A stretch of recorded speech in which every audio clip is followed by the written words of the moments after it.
Pero meron din akong alam na mga kwento na nag-asawa na sila't lahat.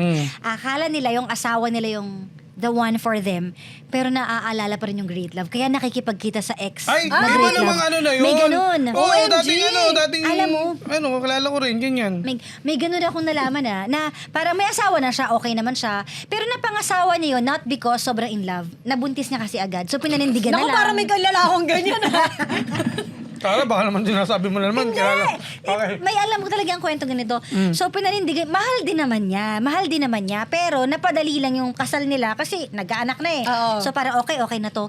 Tapos, alam mo, minute niya yung great love niya. Tapos, Ano nangyari? Kasi hindi talaga siya makausad. Na may asawa na siya at anak ha. Oh. Minute niya yung great love niya para lang magkaroon ng closure. Ano yung closure? Kasi, Bang-bang. hindi, parang gusto niya kasing malaman kung bakit ganito yung nararamdaman ko. May anak na ako, may asawa na ako, pero bakit ang laman ng puso ko, ng isip ko, yung great love ko pa din, nahihirapan ako. So, parang gusto niyang tuldukan na yung nasa utak niya na ano ba to. So, nakipagkita siya dun sa great love niya.